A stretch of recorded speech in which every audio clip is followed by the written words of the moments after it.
Left tailed and right tailed tests, यानी कि जब हम हाइपोथेसिस की टेस्टिंग के हवाले से बात कर रहे होते हैं और जब हम अल्टरनेट बल्कि हाइपोथेसिस बनाते हैं, ठीक है, और साथ में लेवल ऑफ सिग्निफिकेंस को भी अगर हम देखें तो उस टाइम हम देखते हैं कि हमारे पास वन टेल या टू टेल जो टेस्ट है वो यूज हो रहा होता है। अब वन टेल में राइट टेल्ड और जो लेफ्ट टेल्ड टेस्ट है वो आते हैं, ठीक है। तो मैं पहले आपको एक डेली लाइफ की एग्जांपल से समझा देता हूँ कि फर्ज करें एक सिचुएशन ऐसी है, हम कहते हैं कि हमारा नल हाइपोथेसिस ये है कि पाकिस्तान में जो एवरेज एज है फर्स्ट ईयर के स्टूडेंट की वो एग्जैक्ट 17 ईयर है, ठीक है।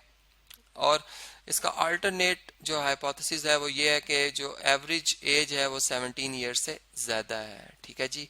तो देखें इस केस में हम वन टेल की बात करेंगे और ग्रेटर देन है, इसका मतलब अगर नॉर्मल डिस्ट्रीब्यूटिव कर्व ली जाए, इसके म्यू को अगर देखा जाए कि ये हमारे पास है, तो इसमें अल्टरनेट हाइपोथेसिस जो है हमें बता रहा है कि ये राइट टेल्ड टेस्ट यूज होगा, ठीक है। चूंकि इस मतलब जो वैल्यू हमारे पास आ रही है म्यू की वो ग्रेटर देन 17 है अल्टरनेट हाइपोथेसिस में, ठीक है। अब हम देखेंगे कि जी अल्फा किस मतलब वैल्यू पर ये हमें जो है रीजन देता है, ठीक है। मतलब ये रीजन जो हमारा ये रिजेक्शन रीजन में आएगा और जो बाकी का रीजन बच गया है, यानी ये 5 अगर फर्ज करें कि अल्फा जो लेवल ऑफ सिग्निफिकेंस है, या मैं कह सकता हूँ कि वो प्रोबेबिलिटी जिसमें कि जो रिजेक्ट कर रही है या रिजेक्ट ऑफ नल हाइपोथेसिस को रिप्रेजेंट कर रही है, ठीक है, ये अल्फा की वैल्यू फर्ज करें ये 5% है, जो कि अमूमन 1% से 5% तक होती है नॉर्मली। तो ये रीजन जो है 5% का ये रिजेक्शन रीजन है, बाकी का जो है ये हमारे पास एक्सेप्टेंस रीजन है, ठीक है जी, ये 1 माइनस अल्फा। तो अब ये मतलब हम यहाँ से देख सकते हैं कि ये राइट टेल्ड है, ठीक है। बाकी जी स्टैटिस्टिक या जो भी स्टैटिस्टिक हम यूज करें, चूंकि मैं भी नॉर्मल डिस्ट्रीब्यूटिव कर्व मैंने ड्रॉ किया तो इसलिए मैं प्रॉब्लम भी वो पिक करूंगा जिसमें कि जी स्टैटिस्टिक यूज हो, ठीक है। अब फर्ज करें कि सिचुएशन ये होती है कि हम कहते हैं जो नल हाइपोथेसिस है वो ये है कि पाकिस्तान में जो एवरेज एज है फर्स्ट ईयर के बच्चे की वो 17 ईयर से कम है, ठीक है। ये अल्टरनेट हाइपोथेसिस होता हमारा अगर।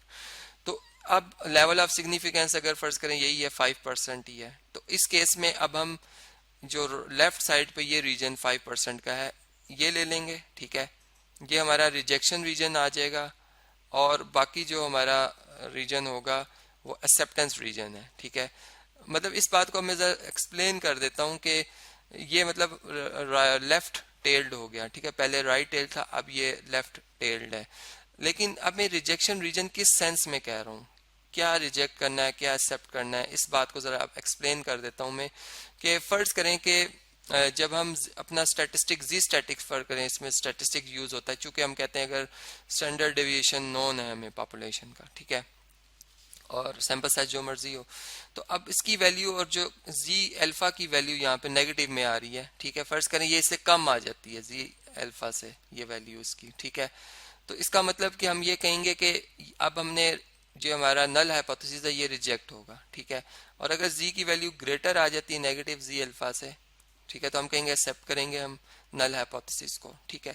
तो ये इस तरह से हम इस बात को देखेंगे, लेकिन ये बकायदा इसके प्रॉब्लम सॉल्व करेंगे तब आप इस बात को समझेंगे। अब अगर फर्ज करें हम अल्टरनेट हाइपोथेसिस ये बनाते, चूंकि मैं अगर टू टेल की बात करता मैं उसको भी बीच में ही एक्सप्लेन कर देता हूँ कि हम नॉट इक्वल की बात कर रहे हैं अगर, ठीक है, इसमें अब लेस भी हो सकता है और ग्रेटर भी हो सकता है। तो हम अल्फा के भी दो पार्ट्स करेंगे, यानी लेवल ऑफ सिग्निफिकेंस के दो हिस्से होंगे, ये होगा 2.5%। अब 2.5% लेफ्ट से और 2.5% राइट साइड से हम इसको छोड़ देंगे, ये रीजन भी हमारा रिजेक्शन रीजन में आएगा, ये भी रिजेक्शन में आएगा।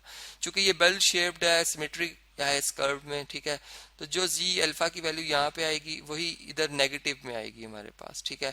तो हम अपने स्टैटिस्टिक की वैल्यू देखेंगे कि आया कि वो मतलब इससे ग्रेटर होनी चाहिए माइनस जी अल्फा से, ठीक है, और इससे लेस होनी चाहिए, तब हम नल को रिजेक्ट नहीं करेंगे, अदरवाइज जो है वो नल जो है वो रिजेक्ट हो जाएगा। अब डेली लाइफ की कुछ सिचुएशंस हैं, प्रॉब्लम्स है, मैंने यहाँ पर डिस्कस की हुई हैं। देखिए एक home heating oil delivery company है जो कि ये पसंद कर रही है, ये कैलकुलेट करना चाह रही है, एस्टिमेट करना चाह रही है कि उनका जो एनुअल यूज हो रहा है यूजेज है फॉर इट्स कस्टमर जो कि सिंगल फैमिली होम्स में रहते हैं, ठीक है। उन्होंने 100 फैमिली जो कस्टमर्स हैं वो पिक किए हैं, 100 कस्टमर्स पिक किए हैं, सैंपल साइज आप देख सकते हैं यहाँ पर। एनुअल यूजेज जो उनका है वो सैंपल मतलब जो साइज सैंपल एवरेज जो है वो 1003 गैलन्स की है। सैंपल स्टैंडर्ड डेविएशन गिवन है, ठीक है। तो इसमें हम जी मतलब स्टैटिस्टिक यूज़ करेंगे। और इसमें अगर आप देखें तो जो हमारे पास अगर नॉर्मल डिस्ट्रीब्यूटिव में कर्व बनाऊं, ठीक है, तो इसमें जो टेस्ट यूज़ होगा, अब हम उस पर अगर देखें तो देखें इसमें हमारे पास हम ये कह रहे हैं कि जो एवरेज है, is there evidence that the average annual usage exceed 1000 gallons per year, यानी कि हमारा जो नल हाइपोथेसिस है वो ये कि म्यू जो है वो less than and equal to 1000 gallons है, ठीक है। तो इसका मतलब कि जो अल्टरनेट हाइपोथेसिस होगा उसमें म्यू हम कहेंगे ग्रेटर देन 1000 है, तो ये राइट टेल्ड बनेगा यानी इस साइड पे। और इसमें लेवल ऑफ सिग्निफिकेंस जो है वो कितना रखा गया है जी 1%, तो ये 1% ये पोर्शन हम याद छोड़ देंगे, बाकी 99% जो है ये हमारा ये एक्सेप्टेंस रीजन में आ रहा है। ये मैंने जो कर्व सी बनाई है सिर्फ एक रफ सी आपको फिगर बताने के लिए बताई है, ठीक है, आप इसको अंडरस्टैंड करें। ऊपर मैंने ड्रॉ की भी, आप इसको मतलब ये स्टैंडर्ड जो नॉर्मल डिस्ट्रीब्यूटिव कर्व है, नॉर्मल डिस्ट्रीब्यूटिव कर्व की पहचान कुछ इस तरह की है, ठीक है, आप इस तरह से ड्रॉ कर लीजिएगा। इसी तरह नेक्स्ट अगर प्रॉब्लम देखें तो इसमें एक इलेक्ट्रिकल फिल्म है जिसमें मैन्युफैक्चरर्स जो हैं, जो मैन्युफैक्चर्स किया जा रहा है लाइट बल्ब्स को, जिनकी के जो लाइफ लेंथ ऑफ लाइफ है वो अप्रॉक्सीमेटली नॉर्मली डिस्ट्रीब्यूटिव है with mean of 812 hours and standard deviation of 40 hours. Test a hypothesis that mu equal to 812, ठीक है। देखें इसमें हम जो मतलब नल हाइपोथेसिस ले रहे हैं, ठीक है, वो क्या है कि mu is equal to 812 hours है, ठीक है।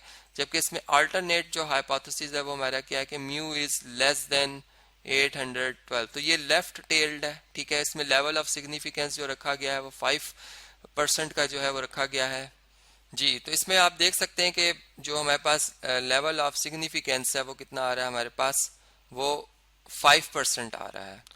तो इसका मतलब कि हम जो ये 5% है जो लेफ्ट साइड पर है ये रिजेक्शन हमारा रीजन होगा, ठीक है। जी की वैल्यू हम अल्फा जो होगा नेगेटिव में मतलब ये होगी वैल्यू आएगी, ठीक है, जो कि हम टेबल से देखेंगे। और जो स्टैटिस्टिक होगा हमारा जी, अगर उसकी वैल्यू इससे कम आ जाती है तो हम नल को जो है वो रिजेक्ट करेंगे, और अगर इससे ग्रेटर आ जाती है, ठीक है, तो हम नल को रिजेक्ट नहीं करेंगे। तो इस तरीके से मतलब जो ये टेस्ट था हमारे पास राइट और लेफ्ट टेल्ड टेस्ट, वो मैंने आपको एक्सप्लेन किया। अब इनके जो प्रॉब्लम्स हैं वो हम नेक्स्ट वीडियो में सॉल्व करेंगे बाकायदा, और फिर उनके सॉल्यूशंस को भी देखेंगे।